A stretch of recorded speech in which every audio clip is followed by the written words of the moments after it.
Garbaş Çarpel Medya izleyicileri, bir siyasetin gündeminde daha Mehmet Gül'le birlikte sizlerleyiz. Mehmet Heramen, Görmem de abi. geçen hafta programı kapatırken çok zor durumda kapattık. Gerçekten içimiz yanıyordu. Çok kötü bir durum. Bu hafta SDG ile ETŞ arasında bir uzlaşma yapıldı. En azından savaş durdu şimdilik. Kanın akması durdu. Bizi bu hafta biraz daha rahatlattı, en azından kanın durması olayı.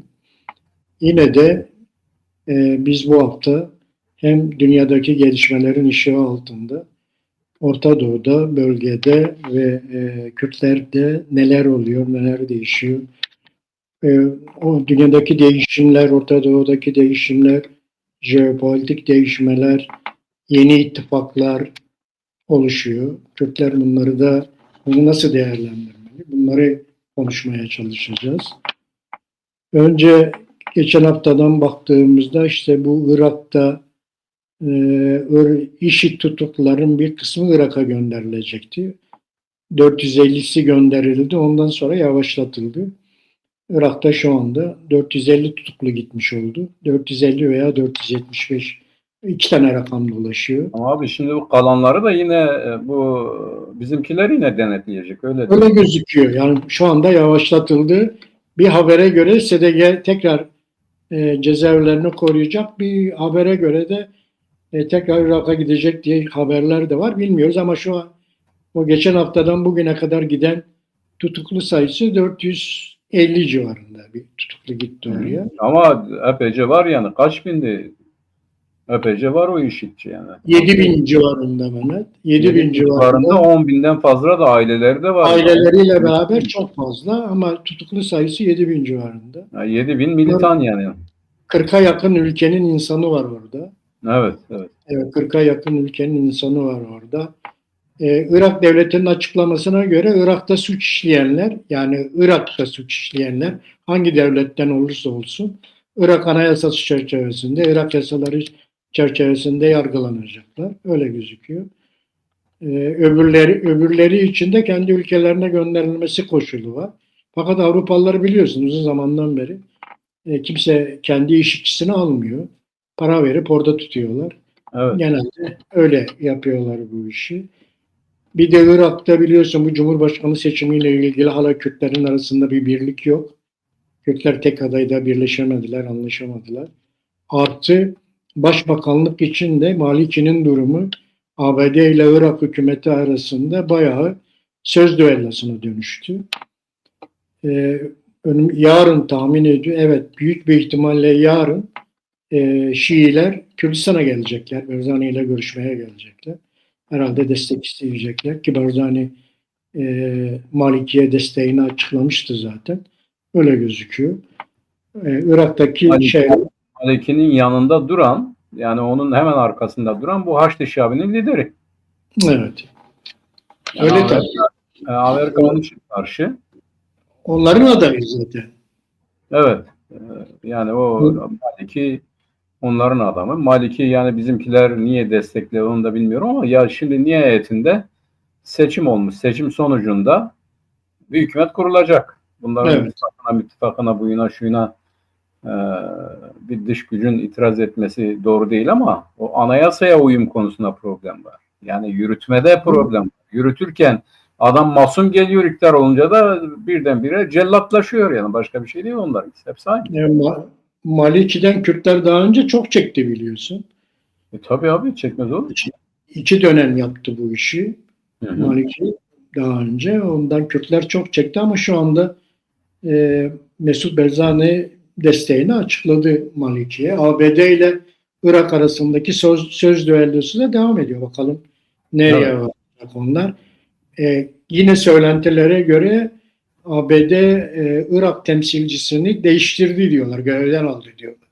Maliki'nin aday olmasını önleyemediği için ABD Irak temsilcisini görevden aldığı yerine Barak'ı atanacağı söylenir. Barak'a Irak temsilciliği görevi de verileceği söyleniyor. Şimdilik bunlar söylenti. Kesin resmi bir atama yok. Böyle konuşuluyor şu anda bunlar. Bakalım ne olacak. İran zaten İran'da ABD ile gerginlik devam ediyor. Her iki taraf birbirini. Evet, yani Maliki'ye bir diğer itiraz İran nedeniyle. İrancı onlar. İran'la ilişkileri iyi. Doğru. Onunla ilgili. İran'la ABD arasındaki söz düellosu da iki taraf da birbirini tehdit ediyor. Devam ediyor bu tehditler. ABD oraya bayağı bir askeri yığınak yaptı. ABD'nin tavrı genelde böyle. Yani yeni şeyde tavrı böyle. Savaştan ziyade askeri şeyle tehdit etmek, onları kendi düşüncesine getirebilmek biçiminde şey yapıyor. Evet, evet. Böyle bir eğilimde gidiyor karşı tarafın üzerine. Evet. Hakan Fidan İran Dışişleri Bakanı geldi Türkiye'ye, onunla görüştü. Pazeşkian'la da Erdoğan görüştü. Yani Türkiye İran'la ABD arasında yeniden müzakerelerin başlaması için çaba sarf ediyor. Olabilir de, yani yeniden bir müzakere de başlayabilir. Öyle de olabilir. Başka türlü de gelişebilir. Yani çünkü onlar hala İran'ı tehdit olarak görmeye, İsrail'in görüldüğü için tehdit olarak. Aynı zamanda gitti abi. Onunla alakalıdır. Bu Erdoğan, Suudi Arabistan, Pakistan, onlarla da görüşecek. Evet, görüşüyor. Evet. Onun hem bu biliyorsun bu Pakistan, Suudi Arabistan ittifakına Türkiye'de katılmak istiyor.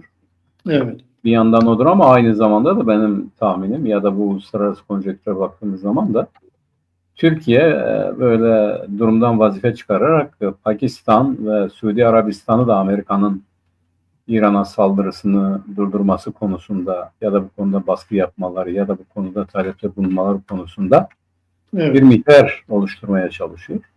Evet. Yani Türkiye ikili çalışıyor. Hatırlarsın bu Suriye konusunda da öyleydi. Sonra Suriye'ye saldırı için her şeyi yaptılar. Şimdi İran'da da böyle bir şey olursa Türkler zaten diyorlar, eğer orada öyle bir şey olursa biz orayı boş bırakmayacağız diyorlar. Açık açık söylüyorlar.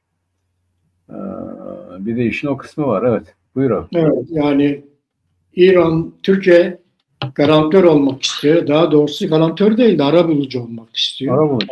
Arabulucu olmak istiyor. Türkiye işte İran'la ABD ile görüşüyor. Tekrar yeniden müzakerelere dönülür mü? Bunu zaman içerisinde göreceğiz. Çok da uzun sürmeyecek bu. Çok kısa zamanda, önümüzdeki hafta falan bunun sonuçlarını göreceğiz gibi gözüküyor şeyde. Suriye'de biliyorsun Mehmet, bu hafta Süveyda'da bir gösteri yapıldı. O yapılan gösteride Süveyda'da ulusların kendi kaderine tayin hakkı sloganı atıldı. Ve onlar kendi bağımsızlıklarını istiyorlar, Dürziler. Böyle bir miting yaptılar burada. Değil mi? Bunu izlediniz. Evet. Tabii iyi yapıyorlar, doğru yapıyorlar. Abi. Evet, doğrusunu yapıyorlar. Ne talep ediyorsa açıkça söylüyor. Yani taleplerin çok açık ve şeffaf olması lazım. Böyle gizli, kapalı kapılar ardında dönen taleplerle bu işler gitmiyor. Dürziler açık açık biz ulusların kendi kaderine tayin hakkını ve burada bağımsızlık istiyoruz diyorlar. Bunu elde edebilirler, edemezler. O masadaki güçlerine bağlı. Ama şu anda kendi talepleri en azından açık ve net bir şekilde kendi taleplerini koyuyor Dürziler. Baştan beri Kürtler bu taleplerini koyamadılar, biliyorsun yani Suriye'de. Kürtler bu taleplerini açık ve net bir şekilde koyamadılar bu taleplerini, ama şu anda Dürziler koyuyorlar bu talepleri. Bu uzlaşma, yapılan müzakere HTŞ ile DSG arasında Suriye'de yapılan uzlaşma, biliyorsun Mehmet, bir anlaşma değil. Anlaşma olabilmesi için iki tarafın ve garantörlerin imzasının olduğu bir belgenin deklare edilmesi lazım. Böyle bir belge yok ortada. Her iki taraf ayrı ayrı açıklıyorlar uzlaşılan konuları ve farklı açıklıyorlar. Yani SDG'nin uzlaşılan maddeleri yorumlaması farklı, Suriye hükümetinin uzlaşan maddeleri yorumlaması farklı, Türkiye'nin bu meseleye bakış açısı tamamen farklı. Öyle gözüküyor. Bunu artık hayata geçerken uygulama alanda bunlar nasıl uygulanacak onu göreceğiz. Zaten bunlar kalıcı şeyler değil, bunlar geçici şeyler. Bunu görüyoruz zaten. Bunlar zaten hükümet geçici, Hükümetin kendisi meşru değil, imzaladıkları şeyler meşru değil. Bunlar böyle bir uzlaşıya gelmiş, işte uygulaması olabilecek, biraz da orada çatışmasızlık sürecinin başlamasına yardımcı olan bir takım maddeler olacak. Öyle gözüküyor. Orada onu göreceğiz. Zaten bugün yine o uzlaşmaların gereği Haseki'ye vali ataması işi biliyorsun gerçekleşti. Deseke'den e, bir kişi vali olarak atandı. Söylentilere göre HTŞ de bunu onayladı. Bu Nurettin Ahmet Mühendis abi. Nurettin Ahmedi aday olarak gösterildi. Büyük bir ihtimalle o atandı. Bu Nurettin Ahmedi 1969 Kamışlo doğumlu biri ve kendisi 1999 Şam Üniversitesi mekatronik mezunu. Yani bu yeni bir bölüm. Şam'da da var o bölüm.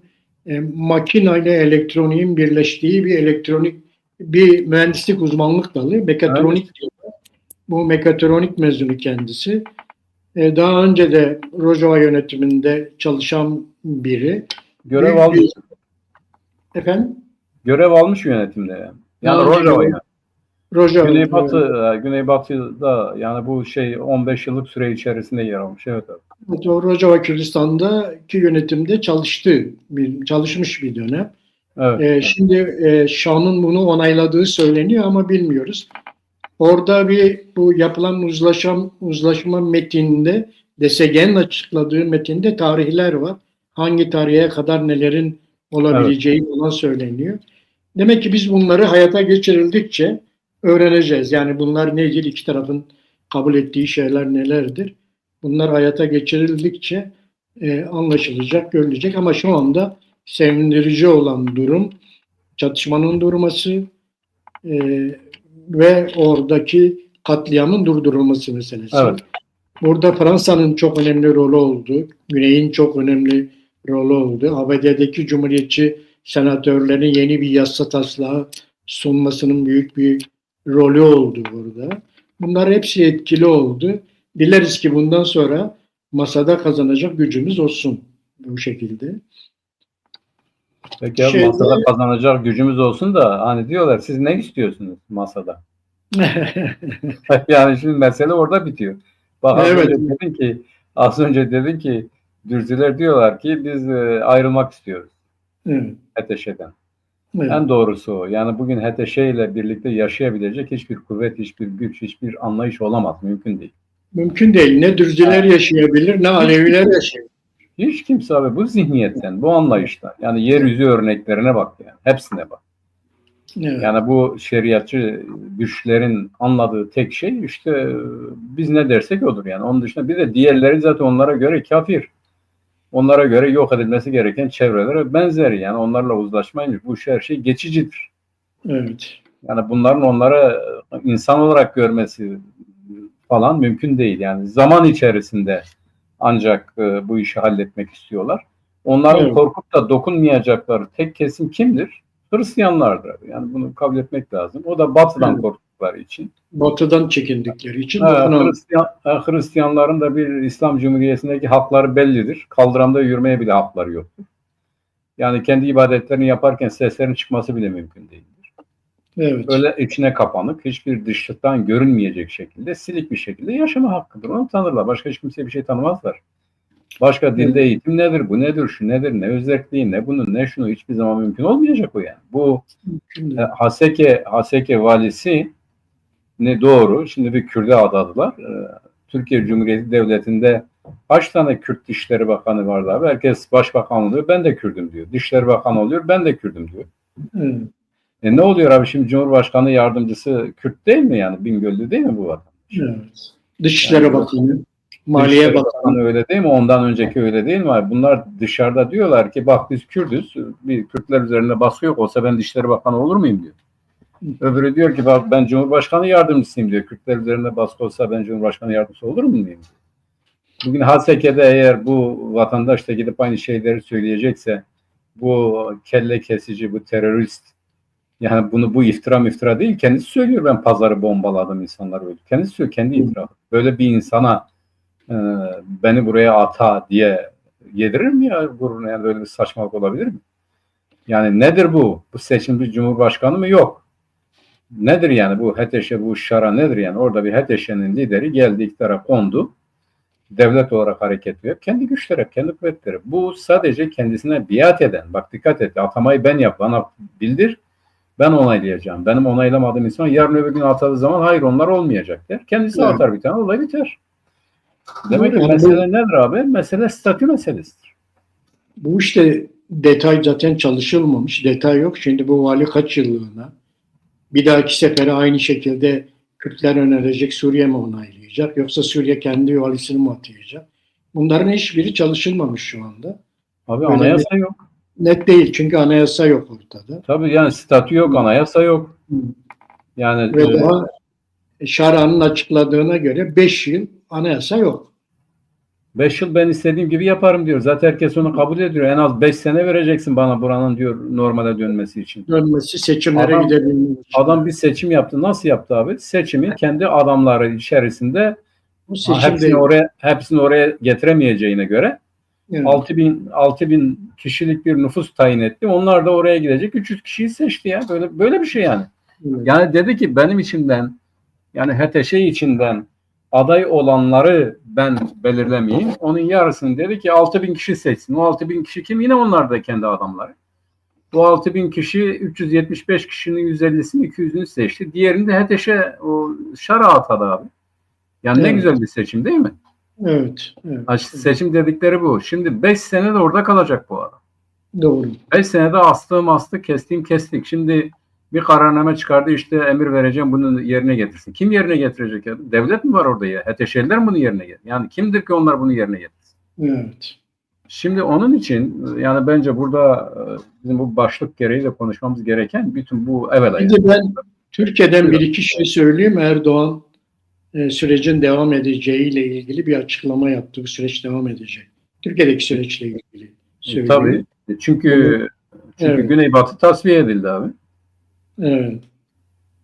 Aynı zamanda İsrail'le ilgili bir açıklama yaptı. İşte Gazze'de saldırıların devam ettiğini, İsrail'in ateşkesi ihlal ettiğini açıkladı. Aynı zamanda da Filistin kaynakları bir günde 31 kişinin hayatını kaybettiğini açıkladılar. Yani Evet. İsrail'de de Gazze'de de bir durum söz konusu. Bu ateşkesin sürekli bozulması söz konusu orada. Bir de Mehmet Uçum bugün ilginç bir yazı yayınladı. Evet. En son yazıyı Aralık ayında yayınlamıştı ve yeni yılda yapmayacağım. Yeni yazı yazmayacağım dedi. Ama bugün Anadolu Ajansı aracılığıyla bir yazı kaleme aldı. Bayağı detaylı bir yazı. Ve artık Türkleri bırakmış, Kürtleri yönetmeye kalkmış.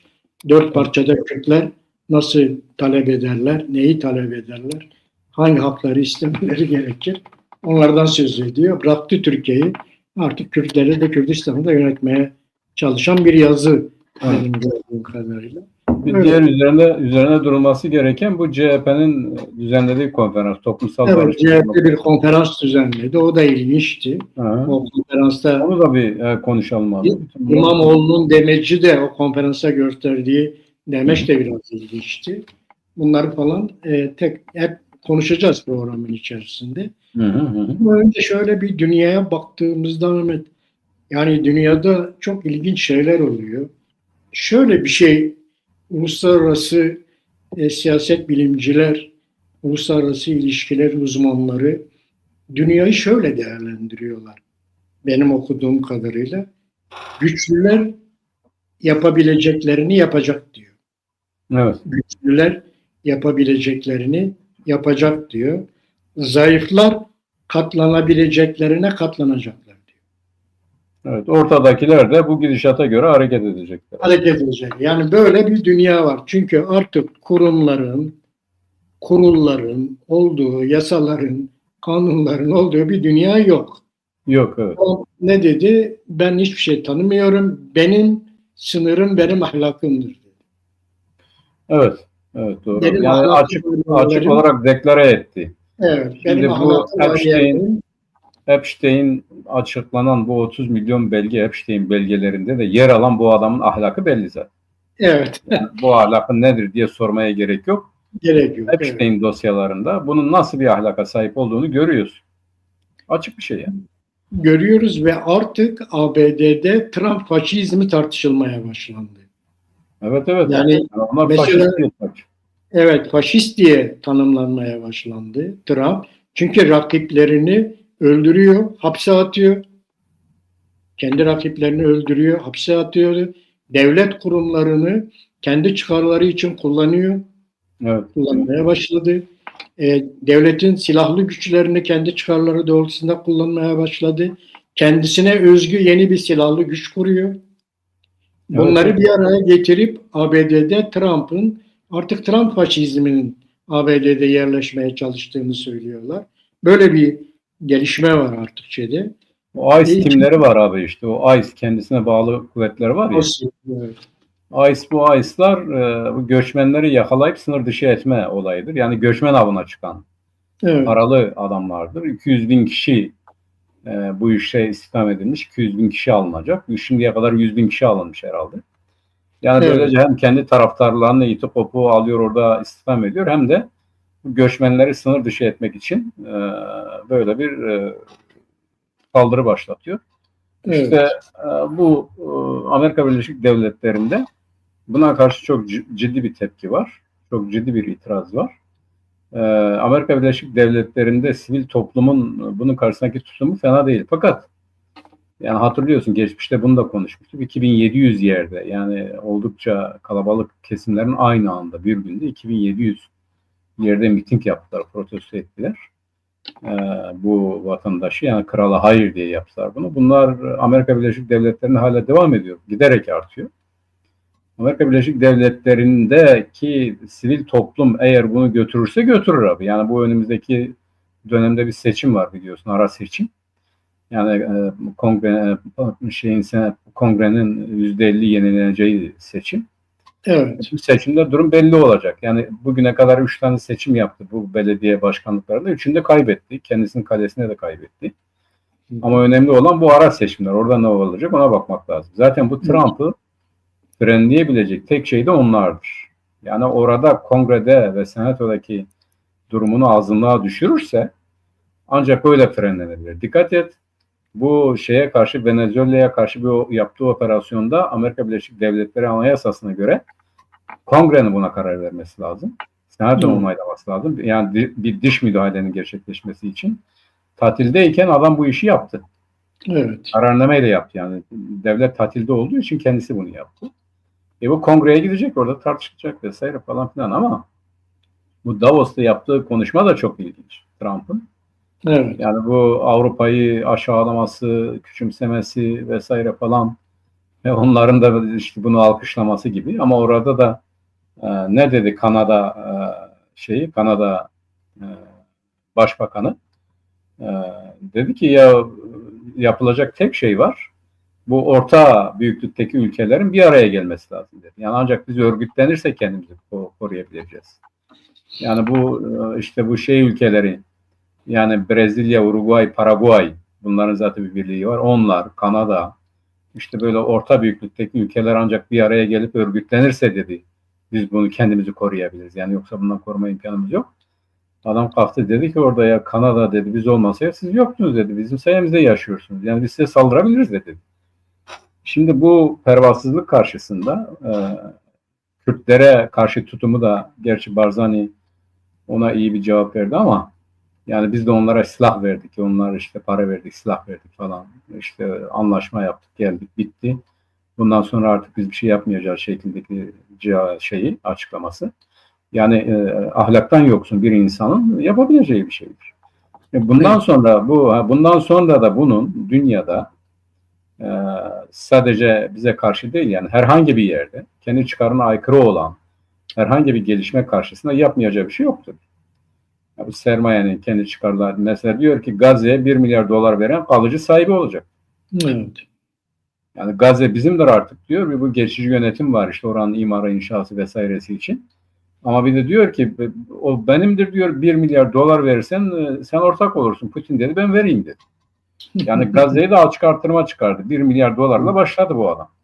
Şimdi Doğru. böyle bir yerde, böyle bir dünyada, yani az önce sen de söyledin, uluslararası kural, kaide ve kurum bırakmadı adam, kalmadı.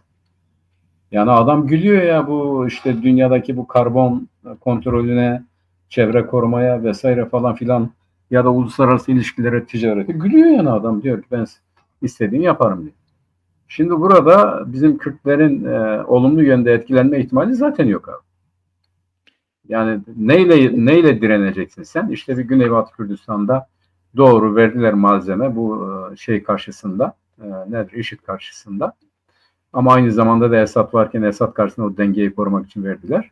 Kendilerine göre bir örgüt kurdular, bir teşkilat kurdular. Özellikle de bu İngiltere'nin kontrolünde. Şimdi her şeyi ona devrettiler. Kürtlere dediler ki buraya kadar dedi. Açık söylediler. Mantığı değişti dedi, İttifakın mantığı. HETEŞ'e var artık dedik. Bizimle IŞİD'e karşı mücadele edecek olan. Bundan sonra dedi biz onlarla hareket edeceğiz. Size de işte evinizde oturmak kaldı. Verin silahlarımızı. Biz silahları HETEŞ'e vereceğiz. Ha, burada dediler sizin kendi varlığınızı korumanız bile bir şans dedi yani. Açıkça bunu söyledi adam. Evet. Yani bu kadarı bile bir şans dedi.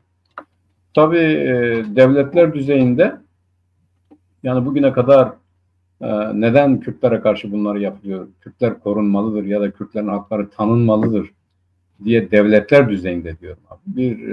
Net bir tutum ortaya çıkmadı. Hepsi şunu söylediler. Yani gerçi Kürtlerin içerisinde kimileri işte Amerika'ya, İsrail'e, oraya buraya güvenenler oldu ama Kürtler hiçbir zaman, zaten tarih boyunca bu dersleri bilincindedirler. Kürtler her zaman yani yarın öbür gün bu ittifakın, bu koşulların değişebileceğinin bilinciyle hareket ettiler. Ama bizim Güneybatı'daki Kürtlerin en büyük hatası ne istediklerini, yani onlarla neden ittifak yaptıklarını başından beri net bir şekilde ortaya koymamaları, yani belli bir zihniyet üzerinde bir işbirliği, bir ittifak yapmamaları. Yani adam ekolojik demokratik toplum diyor. Ya da hala Suriye demokratik güçleri diyor. Bu diyor, şu diyor, halkların kardeşliği vesaire diyor. Şimdi IŞİD'in esas saldırısı kime karşıydı abi? Yani IŞİD çıktı, neredeyse sadece ve sadece Kürtlere hedef aldı. Evet. Yani Musul'a kadar geldi, Kerkük'ün kapılarına dayandı. Kim bunlara karşı savaştı abi? Kürtler savaştı. Kobane'ye düşecek diyorlardı burada. Kim bunlara karşı savaştı abi? Kürtler savaştı. Yani sadece sanki IŞİD bize karşı çıkar. Peki sen, yani seni oradan kovup atmak isteyen bir güç karşısında savaşıyorsun. Ne olarak savaşıyorsun? Kürt olarak. Diyeceksin ki ben kendi topraklarımı koruyan bir Kürt gücü olarak seninle ittifak yapıyorum. Ve gelecekte benim amacım ya da bu şartlarda amacım, Suriye diye bir devlet yok ortada. Ben bağımsızlık istiyorum. Ben devlet kuracağım. Ben bir devlet olarak tanırsam ben seninle ittifak yapayım. Yani ya da ben Güney'le birleşeceğim. Yani bugün zaten Güneybatı'nın kendi başına yaşama şansı çok az, hiç değilse Güney ile birleşmesi, Güney ile birlikte hareket etmesi. Yani ortada bir şey yok zaten abi, sınırımız diye bir şey yok. Yani biz Güney ile beraber bir bağımsız bir devlet olarak yaşamak istiyoruz deseydi, bu talep ortaya çıksaydı. Devlet yok, eğer Suriye devleti kurulursa bakarız federasyon çerçevesinde onlarla birleşebiliriz deseydi. Ama bugün biz Kürt olarak, Kürt milleti olarak, Kürt otoritesi olarak sizinle ittifak yapıyoruz. Bunu da yazılı, kayıtlı, kuyutlu hale getirseydi bugün böyle olmazdı yani. Yani yine savaşsalardı belki yenilebilirlerdi ama bu Suriye devletinin inşasına bir devlet olarak katılırlardı oraya. Güçlerini teslim etmezlerdi, silahlarını teslim etmezlerdi. Ama bugün ne diyorlar? Yani bu yapılan anlaşma çerçevesinde, gerçi sen de söyledin, bütün bu işlerin bir teselli edici tarafı şudur. Kürtler kuşatmadan, HETEŞ'in saldırısından, HETEŞ'e değil sadece Türkiye ve HETEŞ'in saldırısından şu aşamada kurtuldular. Yani açıkçası bu. Yani açık bir saldırı vardı. Açık bir saldırı içerisinde Amerika oradaki birinci güçtü. Biz karışmayız dedi. Yani bu basına da yansıdı. Biz karışmayız dedi. Bir devlet gelirse yok ederse biz bunu engellemeyiz dedi açık açık. Şimdi silahlarını da kullandırmasa ne olacak? Kime karşı direnecek? Nasıl direnecek? Barzani'nin çabaları oldu. Barzani'nin bir takım direnişleri, girişimleri vesaireleri oldu. Nihayetinde bu ateşkesin en olumlu tarafı bizim oradaki insanlarımızın ölmüyor olmasıdır bu aşamada. Yani bunun dışında sen de söyledin abi.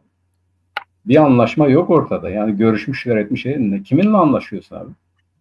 Hadi diyelim bir anlaşma yaptın. Yani iki tane kurum mu var orada? O tane anlaşma yaptın. Peki bu anlaşma nedir? Açıkladılar mı? Yok. Herkes kendisine göre açıklıyor. Diğeri nedir? Bunun garantörleri var mı? Yani uluslararası anlaşmalarda böyle bir şey olur. Amerika var, Fransa var, İngiltere var. Orada yani bugün Suriye'nin üzerinde söz sahibi olan, oradaki yapıyı oturtmaya çalışan, biz buranın garantörüyüz, bu işiz diyen devletlerin dahli var mı abi? Böyle bir imzalı bir şey var mı? Üzerinde anlaşılmış, belirlenmiş bir şey var mı abi? Sen bakımdan gördün mü böyle bir şey? Yok.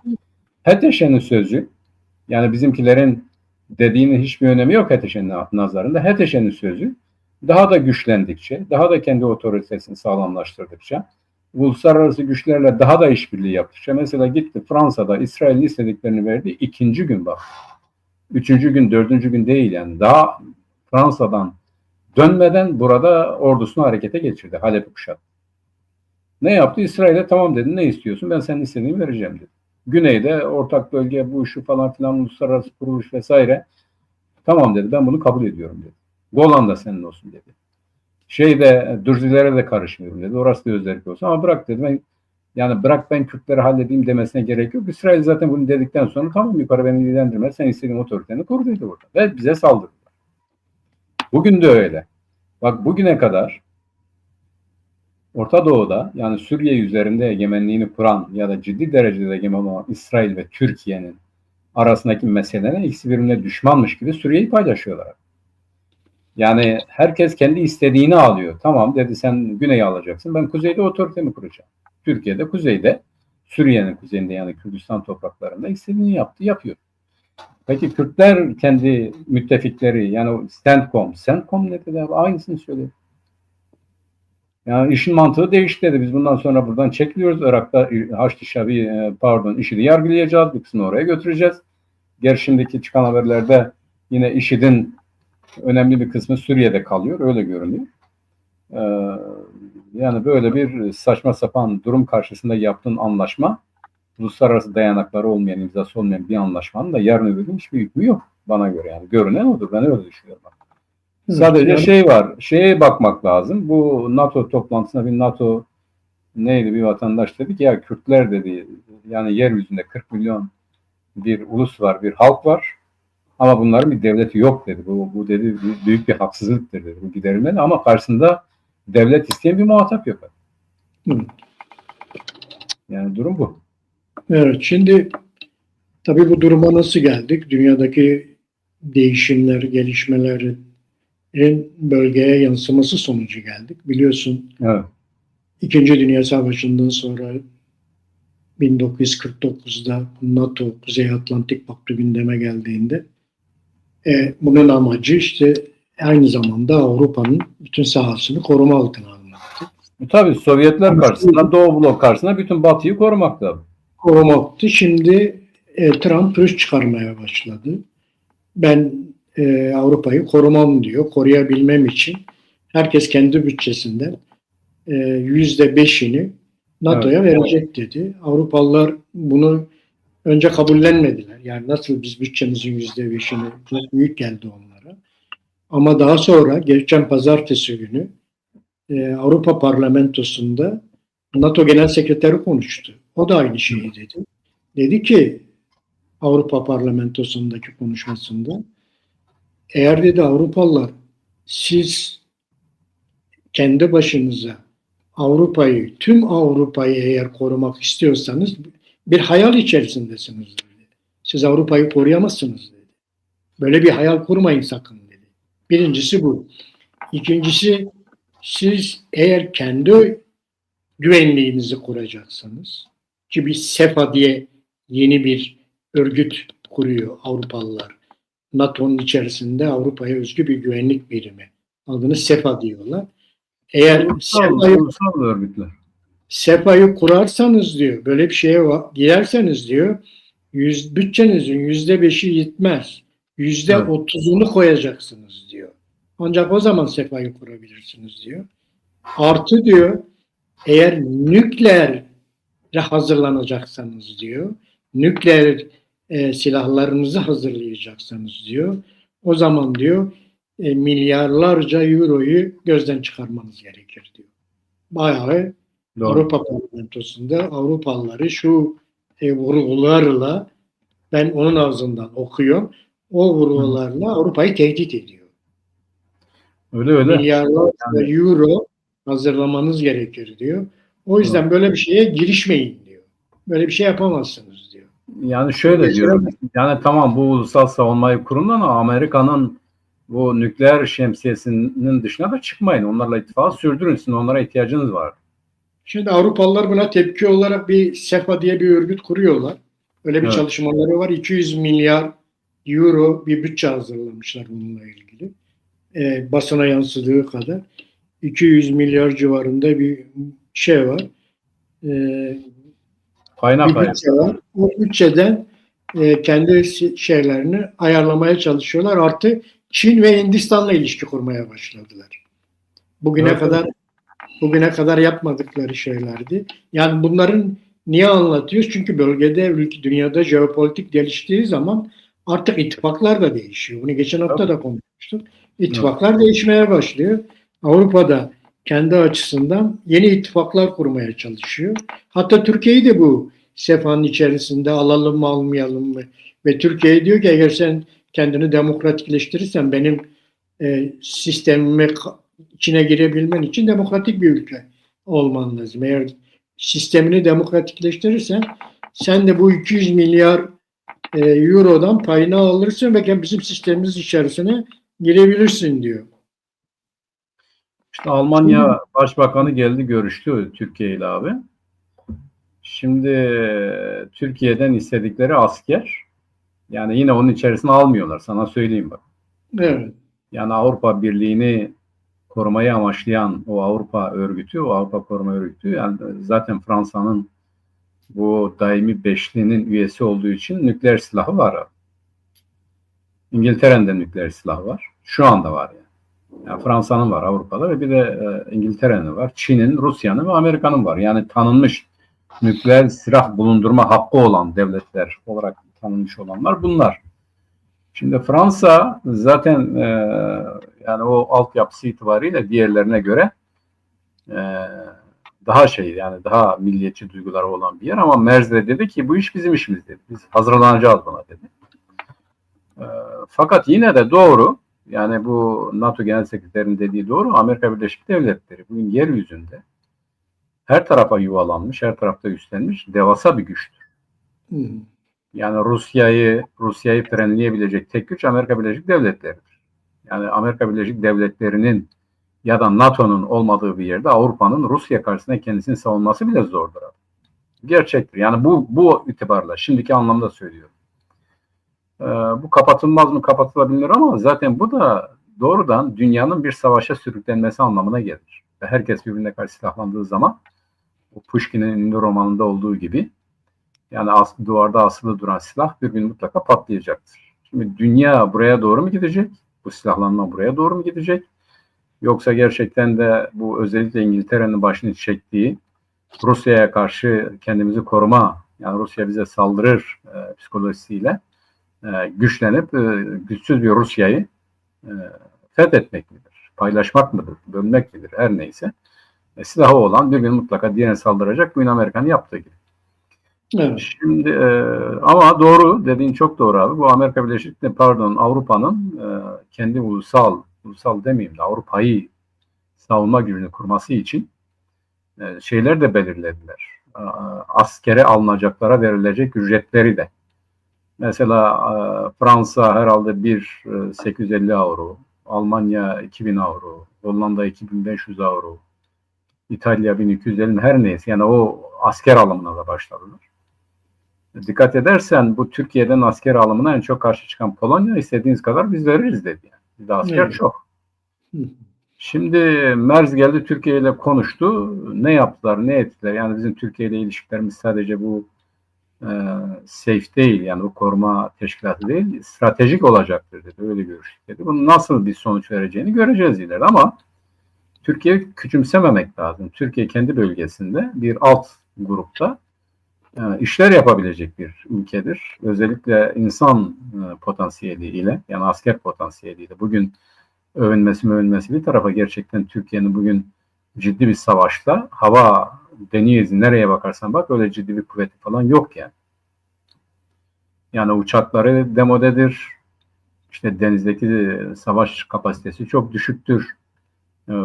Yani İsrail ya da İran karşısında düşün, yani İran bilmiyorum kaç kilometreden İsrail'in birçok önemli yerini vurdu yani. İsrail o füzeleri önleyemedi. Bugün de hala İran'ın o gücü var. Yani bu konuda Türkiye'nin öyle uzun erimli füzeleri, müzeleri vesaireleri yok. Bir S-400 savunma üssü var. Bunu hala aktif hale getirmiş değil yani. Kime karşı kullanılacak bunu ya da koruyacak bunu, o bile belli değil. Onun için Türkiye'nin de bu NATO içerisindeki fiili gücü dışında NATO malzemesiyle fazla bir şey yapabiliriz. Onu zaten kullanma hakkı yoktur da. Öyle çok ciddi derecede ihtiyaç duyulan bir güç de değil yani Avrupa bakımından. Zaten o geçen hafta da konuştuk. Bu Fransa'da özellikle tartışılan, Amerika'da da tartışılan bu Monroe Doktrin çerçevesinde dikkat edersen Amerika Birleşik Devletleri Orta Doğu'da Türkiye'yi diğer ülkeler kadar önemsemiyor. Derinliği olan ülke İran'dır. Yani İran dışında etkili bir kuvvettir. Şimdi Türkiye dışında nereyi harekete geçirebilir abi? Bakalım yani. Nerede Türkiye hadi yürüyün dediğinde yürümeye geçebilecek grup, kesim, örgüt, teşkilat vardı. Bir HTŞ var. HTŞ de bile onu yapamazlar.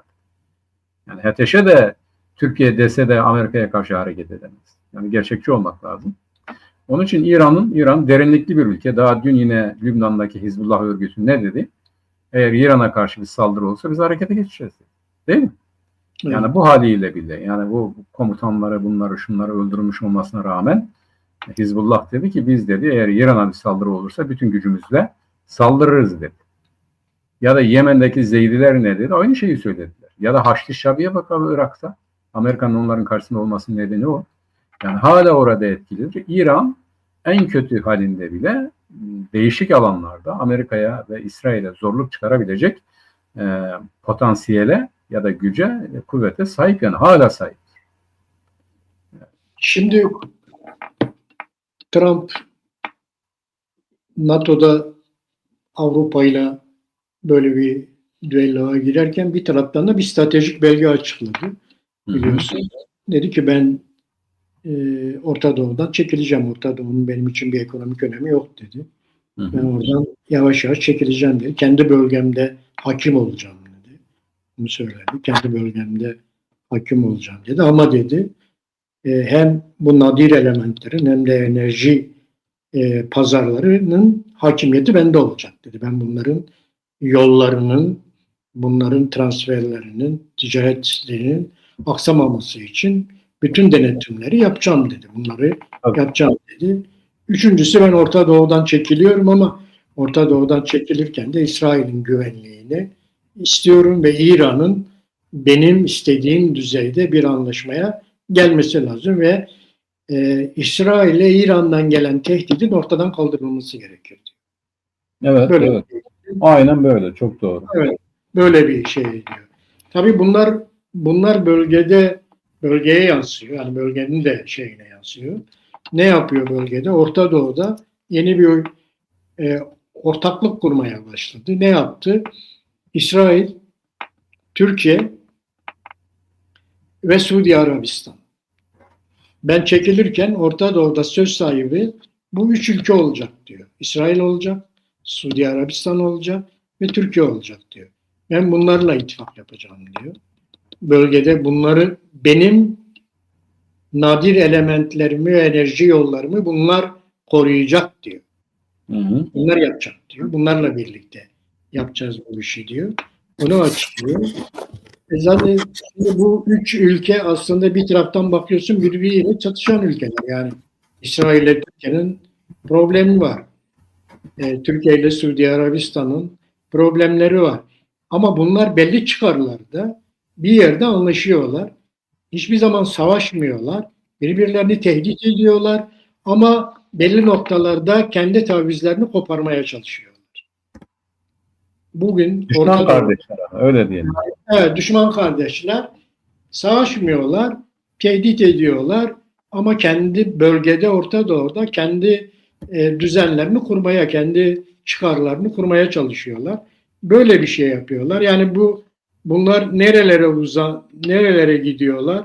İşte Somali'de, Suriye'de, Sudan'da, Yemen'de bunlar gidiyorlar. ABD adına, ABD ile birlikte bunlar gidiyorlar. Orada kendi çıkarlarını hem çatışıyorlar hem de kendine göre orada bir takım çıkarlar kurmaya çalışıyorlar. Suriye için şeyin söylediği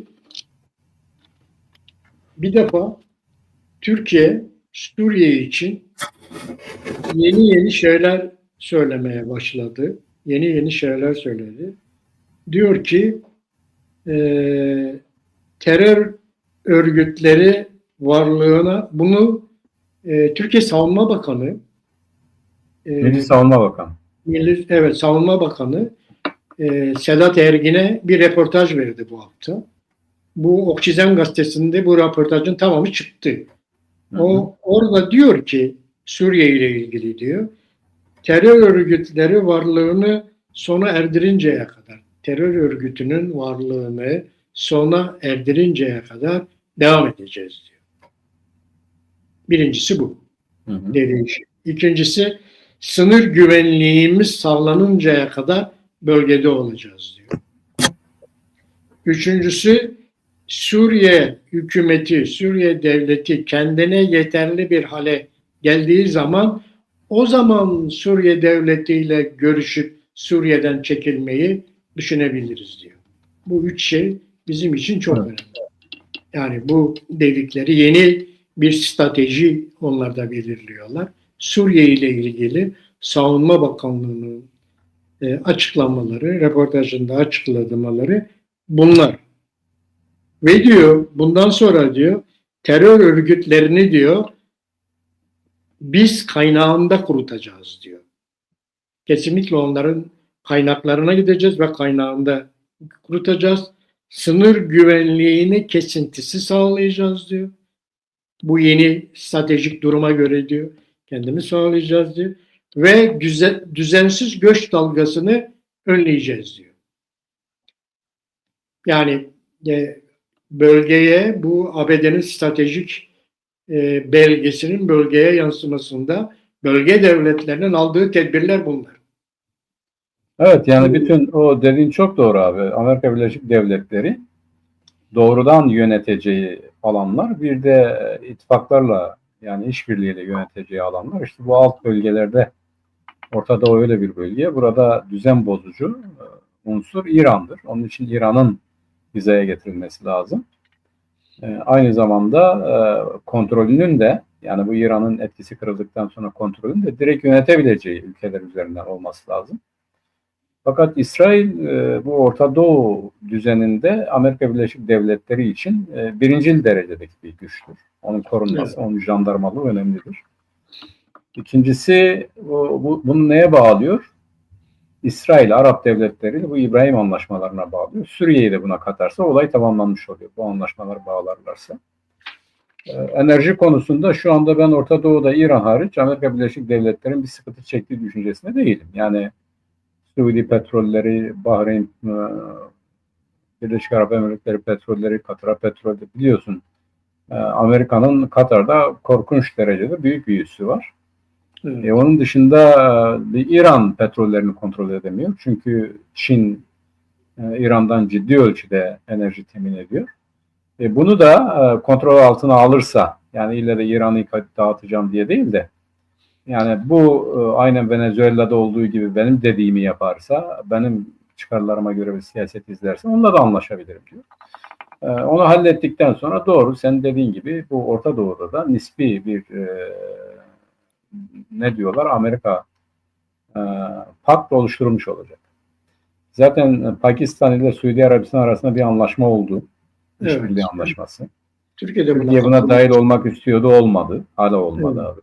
Evet. Yani biraz da zor olur bana göre oraya almalar. Biliyorsun eskiden Sadabat Paktı vardı. Türkiye, Irak ve Pakistan. Bunlar bitti tabii. Şimdi Suudi Arabistan Pakistan yaptı ama bu bir ara çıktı, yani Türkiye'de katılacak, Türkiye girdi girecek falan, henüz böyle bir şey yok dediler. Yani Pakistan ve Suudi Arabistan dedi. Pek niyetleri olmadığını da gösterdiler.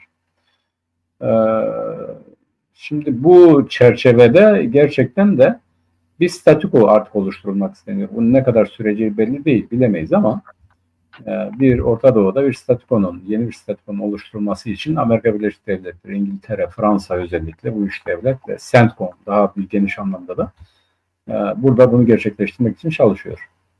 Yani o durumda sen yine değindin, Türkiye'nin jandarma olduğunu görüyoruz. Özellikle evet, bizim açımızdan. Evet. Yani Kürtlerin kontrolü, Kürtlerin nasıl yaşayacakları konusunda Türkiye kendisini ister uluslararası bir anlaşma olsun ister olmasın kendisini yetkili, kendisini tek otorite olarak görüyor. Dikkat edersen evet, ona gelelim yavaş yavaş. Mehmet Uçum'un yazısı, Anadolu Ajansı'ndaki evet, yazısı. Evet. Açıktan şunu söylüyor. Bir, adını da kullanarak söylüyor. Yani o kendilerinin yaptığı anlaşmaya terörsüz Türkiye falan filan hadisesindeki o demokrasiyi geç, diyor ki terör örgütünü yendik diyor. Bitti artık, işlevsiz halde. Terör örgütü diyor yani. Evet öyle diyor. İki diyor ki artık diyor burada bu terör örgütünün lideri Abdullah Öcalan dedikleri yapılacak. Herkes buna uymak zorunda. Bunun açıklamasına. Eğer uymazlarsa efendim? Dem dahi. Tabii herkes diyor ya. Evet. Yani sadece onlar değil, Kürtler diyor yani. Yani herkes bunu kabul etmek zorunda. Etmezse biz ettiririz diyor. Evet. Deme özel olarak geliyor. Diyor sen bu Suriye meselesine biraz gevşedin diyor. Böyle tafsadın diyor. Sen de hizaya getireceğim diyor. Evet. Yani bunu yapamazsın diyor. Yani Öcalan'ın dedikleri değiştiririm diyor. Tabii buna uyacaksın diyor. Yani seni de değiştireceğiz diyor. Öyle görünüyor diyor. Evet. İşte İran'daki Kürtler de diyor oradaki yönetimle anlaşmalıdır diyor. Onların egemenliğini tanıyıp orada yaşamalı. Orada yolunu bulmalıdır diyor. Güneydekilere de diyor sıra oraya da gelecek diyor. Oranı da evet, diyor bakalım yavaş yavaş oranı da diyor bir biçimde dizayn edeceğiz diyor. Suriye tamam diyor. Biz bunların buna uymasını istiyoruz. Uydular diyor. Uyacaklar diyor. Türkiye'de de diyor zaten diyor Kürtlerin ayrı bir devlete ihtiyacı yok. Ayrıca Türkiye Cumhuriyeti Devleti'ne herhangi bir değişikliğe ihtiyacı yok. Evet. Yani yasal, anayasal herhangi bir değişikliğe gitmeden Türkiye'de Kürtlerin zaten hiçbir sorunu yoktur, çözülmüştür. Devlet onların devletidir, vatandaşlık temelinde biz eşitiz diyor yani. Evet. Onun için bunu da kabul edecekler diyor, buna da uyacaklar diyor. Yani ben bir an önce tam anlamıyla Türkiye Partisi olsun diyor. Yani tamam çaba diyor ama henüz o düzeyde değil, bunu yapması lazım diyor. Bu uluslararası konjonktürün, dikkat et abi, yani Devlet Bahçeli'nin lider, önder Öcalan demesi sadece tesadüf değil. İşte o zaman da konuşmuştuk biz. Oluşturulacak bu yeni statükoda Türkiye Cumhuriyeti Devleti kendisini garantiye almak için APO üzerinden PKK'yı tasfiye etti. O silahlı gücü denetim altına aldı. Suriye'yi teslim etti. Teslim aldı ya da öyle diyelim. Kendisini sağlama aldı. Şimdi bu özgüvenle konuşuyorlar. Yani kendilerine bu işte bunu sağlamış olmanın özgüveniyle konuşuyorlar. Uluslararası düzeyde de bu konuda destek aldıkları görünüyor. Amerika'dan vesaire özellikle. Amerika bu bölgenin şimdi jandarması, şimdi hakimi.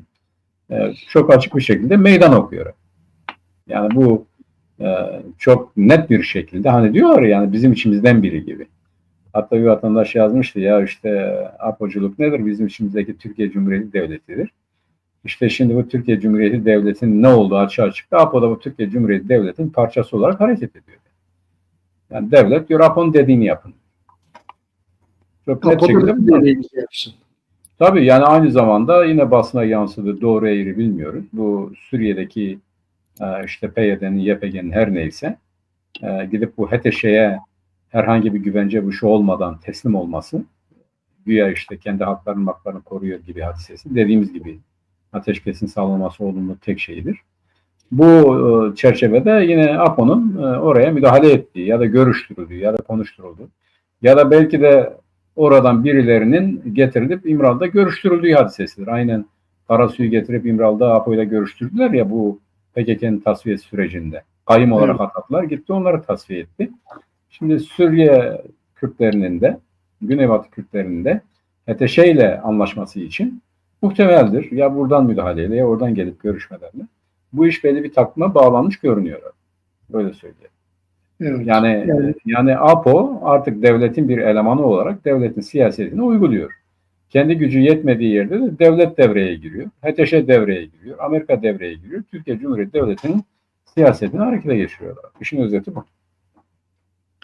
Şimdi bu uzlaşmanın yapılmasında ABD'deki o cumhuriyetçi senatörün bir yasa tasarısı hazırlama çabası da biraz etkili oldu. Çünkü o bayağı detaylı bir tasarıydı. Hem devletin bütün bakanlarına yaptırım uygularız diyor. Yani Suriye'yi kastediyor. Artı bunlara destek veren herkese yaptırım uygulayacağız diyor. Artı yeniden bu yaptırımlar gündeme gelecek diyor. Hepsini gündeme getireceğiz diyor. Bu şekilde. Yani bayağı detaylı bir yasa tasarısı hazırlamışlar. Yani bunun da biraz etkisi olduğu şeydi ama Trump'ın ne yapacağı belli değil. Bunların hep nasıl değerlendirir, nasıl olur onu çok demiyorsun yani. Cumhuriyetçi Parti senatörüydü abi, Lindsey Graham. Ama bir demokratla beraber de bunu yapıyorlar. Şimdiye kadar herhalde 20 bin civarında bir imza falan toplamış. Ya şimdi tabii onlar Kürtlerin korunması açısından. Aynı zamanda da tabii ahlaki bir tutum da var orada. Yani şunu da görmek lazım. Yani Amerika iki taraflı oynayan bir şeydir. Kürtleri bir yandan da elde tutmak lazım. Yarın öbür güne lazım olurlar. Evet. İşte örneğin Biden ne yapıyordu abi? Biden Trump gibi değildi siyaset. Yani yarın öbür gün bu Trump'tan sonra birileri gelir ya o Trump'ın siyaseti bizim siyasetimiz değildi gibi işte yine bölgede yer ihtiyaçlar olursa Kürtlerden faydalanmaya çalışacaklardır. Fakat şimdi şu var yani bu HTŞ hadisesi bir anlamda benim olumlu olarak gördüğüm yani olumlu olabileceğini inandığım tek şey hedeften çıkması Kürtlerin. Ama bundan sonra Suriye içerisinde ne olacağı çok önemli. Yani bu inşa sürecinin nasıl olacağı, nasıl biteceği, nasıl sonuç vereceği çok önemlidir. Ben öyle bu işin bittiği kanaatinde değilim. Bu şimdi yeniden yani sıfırdan başladık. Öyle diyelim. Olumlu tarafı şudur. Kürtlerin nezdinde ama eğer Kürtler bunu sahiplenir ve siyasal düzeye yükseltirlerse olumlu olur. Bu APO'cu zihniyetin bir Kürt milletinin zihniyeti olmadığı, Kürtler için çalışmadı. Bak dikkat et Kürdistan demiyorum. Kürtlerin yararına ya da Kürtlerin haklarını savunan bir zihniyet olmadığı net olarak ortaya çıktı. Evet. Yani devlet adına, devletle birlikte Kürtlerin iyi kötü kazanımlarını tasfiye etmek için canla başla çalışan bir düşünce, bir ideoloji, bir teşkilat. Bu anlaşıldı, bu ortaya çıktı. Kürtler nerede olursa olsun kendi adlarına, kendi varlıklarıyla, kendi adları, soyadlarıyla, kendi talepleriyle hareket etmeli, onları istemeleri, onları gerçekleştirmeleridirler. Bunun dışında herhangi bir çözüm, herhangi bir seçenek yoktur. Bak şu çok önemli abi. Türkiye bu şeyin zaman zaman söylüyoruz yani bu Türkiye'de hatta mesela birisi çıkıyor bu APO'yu eleştiriyor diye millet de onun yazılarını beğeniyor. Bu adını vermeyeyim ama bak bunlar bile yani bu APO teslim oldu, bu oldu, şu oldu diyenler bak bunu söylüyorlar. Dikkat et abi. Ama bunların ağzından bir tek gün Türkiye Cumhuriyeti'ne ya siz neden bu katliamı yapıyorsunuz? Siz burada ne arıyorsunuz? Siz burada işgalci kuvvetsiniz. Siz neden Kürtlerin hakkını tanımıyorsunuz? Kürtler ayrılma hakkı nasıl? Kendi devletlerine karşı gıklar çıkmıyor abi. Dikkat et buna. Yani eleştirileri, önerileri ya da övgüleri ve sövgüleri kimin üzerinden dile geliyor? Yani bu APO yeterince yurtsever mi değil mi? Bu APO yeterince Kürt haklarını savunuyor mu? Savunmuyor mu? Üzerinde kurulu. Yani Türkiye Cumhuriyeti Devleti'ne sen burada işgalci bir kuvvetsin. Sen burada ne arıyorsun? Sen Kürtlere niye zulmediyorsun? Demiyorlar. Çok önemli. Şimdi bu çerçevede yine mesela sevinen, her şeyin yolunda gittiği konusunda da artık ikna olan CHP var. CHP bir konferans yaptı. Toplumsal barış ve demokrasi diye. Tabii bu toplumsal barış ve demokrasi dediği hadise onlar bu Tayyipgillerle anlaşmanın peşindeler. Yani kendi belediye başkanlarını kurtarmak, toplumsal barış dedikleri de odur. İşte demokrasi dedikleri de odur. Kürtleri gelince ne diyorlar abi? Bak çok net bir şekilde. Ben dedi yani söylemine bak, bu Mehmet Uşun'un söylemiyle bu Özgür Özel'in söylemine bak. Eşit vatandaşlık yani yurttaşlık temelinde eşit vatandaşlık temelinde çözüm dedikleri hadise. Özgür Özel aynen bunu söylüyor. Eşit vatandaşlık temelinde bir çözüm. Zaten diyor öyle ayrı yasalar çıkarıp kolektif haklar tanımak ben buna kesinlikle karşıyım diyor. Bak dikkat et. Yani çok net söylüyor. Şimdi onun için Türkiye'de yani Kürtlerin kendi taleplerine sahip çıkar ve gerçekleştirmek için mücadele ederken ya da çalışırken bu aşamada uluslararası düzeyi dışında yani bizim diasporanın hareketleri dışında devletleri ve dünya halklarını harekete geçirmek açısından bu çabalar dışında sonuç verecek hiçbir taraf yok. Ne CHP'dir, ne AKP'dir, ne işte bu APO'yu lider olarak kabul eden bu MHP'dir. MHP'yi biliyorsun övgüleri. Utanmadan yani bu kadar adam açık açık söylediği halde mesela yarın öbür gün işte diyecekler ki bizi kandırdılar. Hiç kandırmadılar. Başından beri diyorlar siz terörsünüz. Tasfiye edeceğiz. Bunu kabul edeceksin ettiler zaten.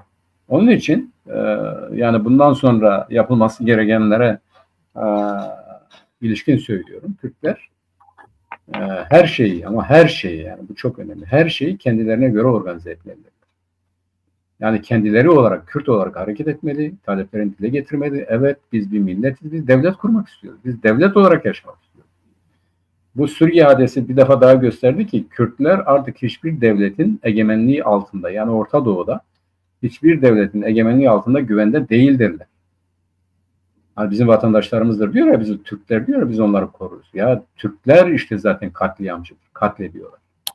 Yani Suriye'de o HTŞ ile beraber hareket eden kim? Türkiye Cumhuriyeti Devleti. Açık açık söyledi zaten biz tasfiye ettik, edeceğiz diyor.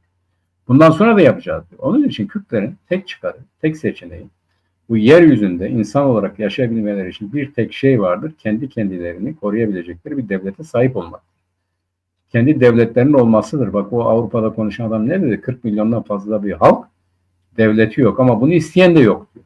Onun için Kürtler hepsi bir araya gelmeli. Uluslararası kamuoyuna şunu deklare etmelidirler. Biz Orta Doğu'da hiçbir açıdan ulusal güvencesi olmayan, ulusal olarak yaşamak için güvencesi olmayan ve bütün devletler tarafından da hedef olarak alınan bir milletiz. Biz kendi kaderimizi tayin etmek istiyoruz.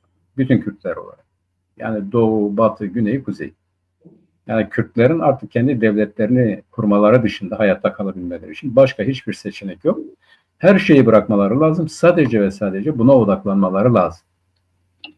Yani yarın öbür gün işte seçim, bu şu falan filan vesaire olacak. Bu sefer de yok CHP'ymiş, yok buymuş, yok şuymuş, yok Demle onun ittifakıymış. Bak belediye başkanlıklarına ittifak yaptılar. Bu Ahmet Özer hala yani özür dileyerek söylüyorum farkında değil. Neden kendisinin oradan alındığını değil diyor bir terör örgütüyle işbirliği falan filan alakası yok. Adam Kürtçe konuştu bir toplantıda. Bunu yapamazsın dediler sen Türkiye'de yani. Bak mesajı bile almamış. Gün bile verdiler terör örgütüyle irtibatlı olmak için. Ne terör örgütü ya? Terör örgütü kendisini feshetti. Bitti gitti hala ona ondan ceza veriyorlar. Ama o nasıl algılıyor? Sanki de öyleymiş gibi algılıyor. Değil. Yani o toplantıda adam Kürtçe konuştuğu için ertesi gün fazla değil 2-3 gün içerisinde tuttular derdest edip yok yolsuzluk bu şu falan filan diye içeri attılar. Bak 6 senede gün verdi.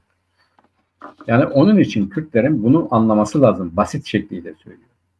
Yapılan her şeyin kendilerine yönelik, kendi kimliklerine, ulusal kimliklerine, bilinçlerine, kültürlerine yönelik olduğu bilinmeli. Bu çerçevede kendilerini o şekilde gerçekleştirebilecekleri bir yapılanmaya kavuşmadan hiçbir şekilde güvence altında değildirler. Yani bunu bilmesi lazım. Buna aykırı hareket eden, hayır öyle değil böyledir diyen yine söylüyor. Ama olur olmaz bilemiyorum. Bilmeliyiz ki Kürt milletiyle bir alakası yoktur. Bunu da artık netleştirmek lazım. Demmiş, memmiş, buymuş, şuymuş, kaç senedir orada bir tek Kürtlerin de yine bir tek ya da hakların korunmasına ya da bir hakkın tanınmasına ilişkin bir tek öneriyi verdi mi? Yani orada boş demagojik konuşmalar dışında yaptıkları bir şey var mı? Hepsi bir araya geldi. APO bizim başımızdır, bizim irademizdir diye teslim oldular. Hepsi teslim oldu gitti işte. APO kimdir? Devlet diyor ki benim adamımdır, benim adamı dinleyin diyor. O ne diyorsa onu yapın. Yapmazsanız keserim sizi. Bu kadar basit yani. Yani daha ne desin devlet yani? Yani ne olması lazım? Yani Kürtlerin bugüne kadar işte benim buyumdur, şuyumdur denilen birileri tarafından Türkiye Cumhuriyeti Devleti adına yönetildiklerini anlamaları için daha ne lazım? Her şey açık yani. Onun için kendileri olarak, kendilerinin kontrol ettiği, denetlediği ve o seçtikleri insanların da kendi adını kullanarak, kendi milletini savunarak hareket ettiği. Yani işte diyelim eleştirebilirsin bu şu falan filan. Barzani ne diyor? Kürt milleti diyor. Kürdistan diyor değil mi? Her tarafa gittiğinde böyle hareket ediyor. Yani Kürt bölgesidir adı ya. Yani Kürdistan Demokrat Partisi'dir. Budur, şudur. Yani kendi milleti olarak hareket ediyor. Yanlış yapabilir, bu yapabilir, şu yapabilir ama kendisi olarak hareket ediyor. Yani ben Kürdüm diyor. Ben burası Kürdistan'dır diyor. Benim ülkemdir diyor. Ben buranın sahibiyim diyor. Bunu gerçekleştirmeye çalışıyor. Her tarafa da böyle git. Herkes de onu öyle görüyor. Şimdi bir ara bir şey gelmişti. Barzani'nin uluslararası işlerini yapan bir vatandaş işte yaşıyor. Geldi. Benimle başkandık. Öyle bir yerde görüşüyoruz. Yine bunu konuşurken dedik ki bunlar onu savunmuyor. Kürtlüğü savunuyor. Ya inanmadı adam dedi. Olur mu öyle şey dedi ya. Ya nasıl o zaman dedi. Bu nasıl olacak dedi. Yani kendileri bunu savunmuyor. Şimdi ne diyecek bilemiyoruz. Yani bu illüzyon ya da işte bu ekolojik toplum, demokratik toplum hikayeleri ya da halkların kardeşi, bu temiz şeyleri kirleten zihniyet, bak her şeyi çürüttü, her şeyi kirletti. Yani artık milletin bundan arınması lazım. Ya da bu rüyadan uyanması lazım. Kendi gerçekliğimize dönmemiz lazım. Ayaklarımızı kendi toprağımıza sıkı sıkıya basmamız lazım. Birimizle konuşmaya başlamamız lazım. Birbirimizi dinlememiz lazım. Meselelerimizi konuşup tartışıp ona göre bir yol oluşturmamız lazım. Ama bu yol her ne olursa olsun kendi varlığımız üzerinde olmalı. İşin esası budur. Bu olduğu zaman bir sürü şey netleşir, ortaya çıkar ama hala yok böyle afaki şeylerle, yok işte ne bileyim ne federasyon adı bile saçma sapan başına demokrasiyi getirip demokratik tasfiye, demokratik teslimiyet, demokratik bu şu falan filan vesaire saçmalıklarla uğraşmadan giderek demokrasi kelimesine de Kürtler nefret ediyor ya. Yani birisi bunu dediği zaman artık aklına kötü şeyler geliyor. Yani bunda bir kimlik var diye algılar. Ama her neyse Kürtlerin artık birbiriyle konuşması, bu Güneybatı'ya mutlaka sahip çıkılması lazım. Oradaki halkımızın korunması için açlıktan, sefaletten, bundan, şundan bu şu olmamalıdır yani. Bu bir yenilgi. Yenilgiyi kabul edeceksin. Bundan sonra neden yenildin onu da somut bir şekilde tartışacaksın. Yani şundan yenildik. Peki ne yaparsak yenilmeyiz, haklarımızı koruruz. Ne olursa olsun bir millet olarak hareket edersen yenilmezsin yani. Bu kadar basit. Yani ölürken de ben Kürdüm diyeceksin. Bu kadar basit. Bunları söyleyeyim abi. Evet, yani ben de olaya baktığımda Mehmet, şimdi daha önce devlet, bu sömürgeci devletler, mesela Türkiye, Kürtlerin bölgedeki kazanımlarını fark ettikleri anda askeri darbeler yaparak bu kazanımları yok ediyorlardı. İşte 60'a böyle bir şeydir. 70 Kürt kazanımlarına geldi. 80 Kürt kazanımları. Şimdi uluslararası konjonktürden dolayı Abi başkanlık sistemi. Türkiye'deki evet, başkanlık sistemi bizden dolayı oldu yani. Evet, böyle bir şey yapmıyor. Şimdi 10 yılda bir çözüm süreci ilan ediyor. Bu çözüm sürecinde Türkiye'deki ve bölgedeki bütün Kürt kazanımlarını yok etmeye çalışıyor. Evet ediyor zaten. Evet. Birinci çözüm sürecinin sonu neydi? Hendek Savaşı. Evet. Hendek'te ne oldu? Birinci çözüm sürecinde başımıza neler geldi?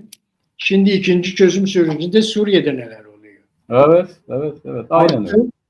O koca Türkiye'deki akademisyenler, sözde Kürtleri savunan akademisyenler çıkıp televizyon kanallarında çatışma çözümlerinin bir gereği olduğunu bu sürecin, işte bu çatışma süreçlerinde Türkiye kendi modelini yarattığını söylediler. Şimdi bunu nasıl savunacaklar? Onlar o uluslararası çatışma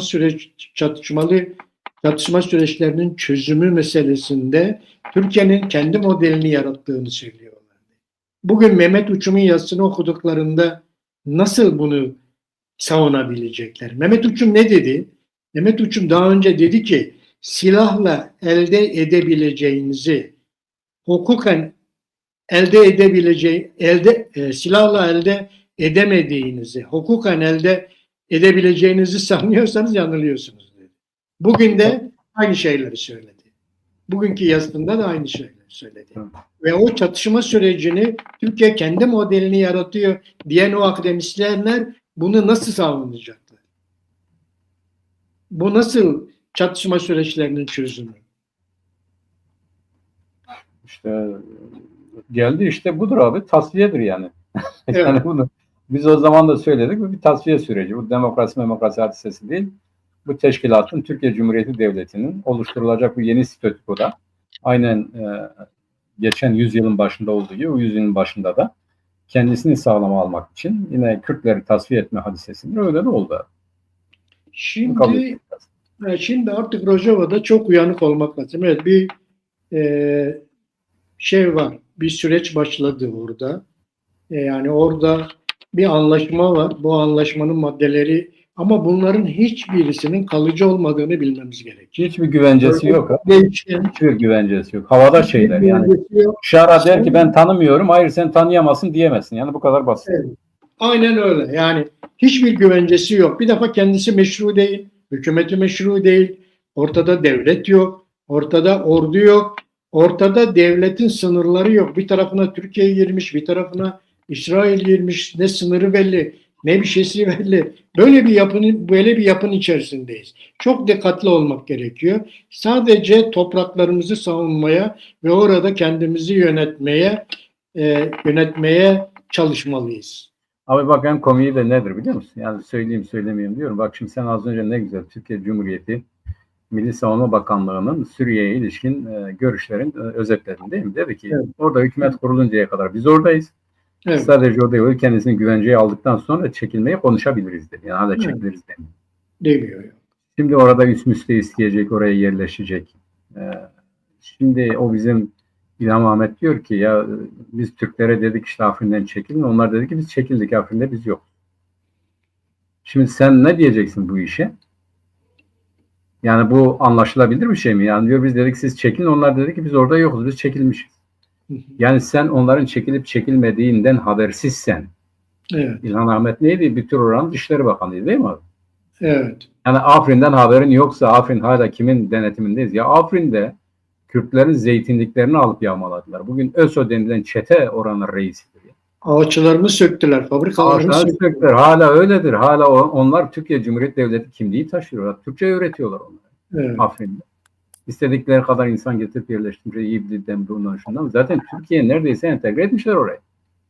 Bir de soru yani bundan bak ben yani bu böyleyken diyor ki biz dedik siz buradan çekil dediler biz çekilimiz orada yokuz. Buna da inanıyor yani. Ve daha ilginci ne ya Türkler diyor bize iyi davrandı diyor. Şimdi bu anlayışla bu zihniyetle bir yere varılmaz. Bak şu çok önemli. Yani sen kendi evine sahip çıkmazsan kendi evinde kimin olup olmadığını bilmezsen, kimin misafir, kimin işte kalıcı işgalci olduğunu bilmezsen ya da seni orada kiracı durumda düşürmüşse bundan haberdar değilsen ilerleyemezsin abi. Bir yol alamaz. Mümkün değil. Geçen defa da her zaman söylüyoruz. Yani rotası belli olmayan gemiye hiçbir rüzgarın faydası olamaz. Ya dünya yıkıldı, yeniden yapılandı. Sen orada kendini hala güvenceye almamış, hala güvenceye alma düşüncesine yoksun. Yani böyle bir fikrin yok. Evet. Onun için evvela her şey akılda başlar abi. Ne istediğini bileceksin. Sonra ne istediğine göre ne yapman gerektiğini tespit edeceksin. Sonra yürüyeceksin o yolda.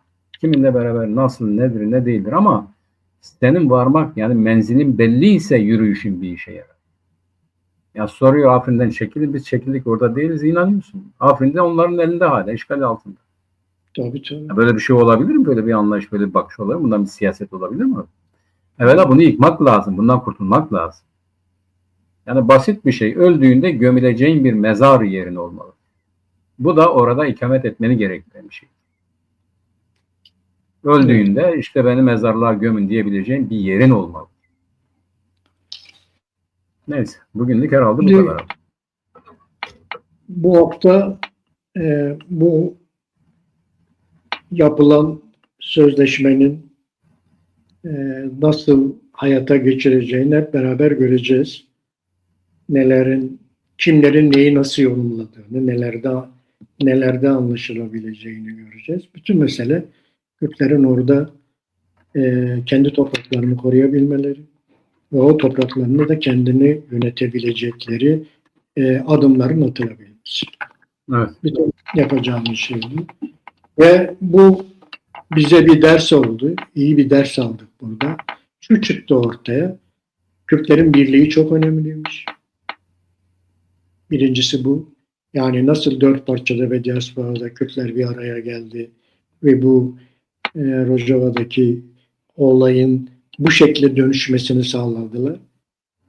Artı bunun yanında Kürtlerin statü talep etmesi çok önemliydi. İşte bugün de mesela Graham'a Kürtlerin şu mesajı vermesi lazım. Biz Güney'le birleşmek istiyoruz. Evet. Ya öyle diyecek ya bir statü diyecek. Abi statü mütatü hikaye. Güneybatı Kürtleri yani Afrin'den Kamışlı'ya kadar diyecekler ki biz Güney'le birleşmek istiyoruz. Burada kendimizi güvencede hissediyoruz. Tek sağlıklı çözüm budur şu anda var. Yani bu HTŞ'yle bir yere varmak mümkün değil. Bu HTŞ ciddi katliamlar yapacaktır. Bak ciddi savaşlar çıkacaktır. Bunu bilmemiz lazım. Tek güvence hani diyorlar ya bizi koruma falan filan. Yani uluslararası kamuoyuna onu söylemeleri lazım. Yani ya biz devlet olalım ya Güney'le birleşelim. Biz Güney'le kardeşlerimizle birleşelim yani. Ve artık Orta Doğu'da kurum yok, kurallar yok. Gücü yetene gidiyor. Evet. Yani bunun dışında şu anda Güneybatı için tek çözüm bu. Evet. Yasalar yok, kanunlar yok. Türkiye'de kanunlar var, yasalar var. Kim uyguluyor? Ne uygulaması abi ya? Hiçbir şey uygulanmıyor. Yarın Şara bunu niye uygulasın? Hatırla bak şimdi o zaman da millet diyor da yarın öbür gün Selahattin'i bırakacaklar. Biz ne demiştik? Asla bırakmaz. Asla bırakmaz. Evet. Yani bırakacağı zaman da diyecek ki çıkacaksın. Çıktığın andan itibaren de yaşa reis diyeceksin. Bunu daha diyorsan seni bırak. Daha çok ceza aldılar. Şimdi Ahmet Özer'e de ceza verdiler. İşte yani onu söylüyorum abi. Şimdi bak şimdi bu böyle bir şey. Bak uçum ne diyor? Yani APO'nun dediğini yapacaksınız. Yapmıyor musunuz? Biz sizi yaptırırız diyor, uydururuz diyor. Evet. Mesele bu yani. Böyle basit, net şekilde söylersek mesele bu.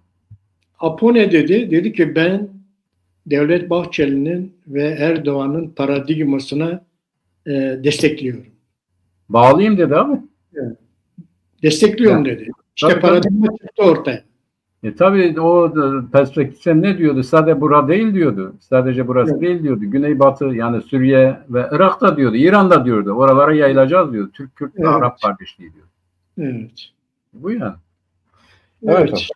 Önümüzdeki hafta nelerin olacağını çok daha iyi bir şekilde göreceğiz Mehmet. Bazı şeyler hayata geçecek gibi gözüküyor. Yaşama geçecek ama kalıcı olmayan şekilde öyle gözüküyor, yaşama geçecek. Evet sevgili Çarpel medya izleyicileri, bir siyasetin gündeminin daha sonuna geldik. Herkese şevbaş Mehmet. Şevbaş abi.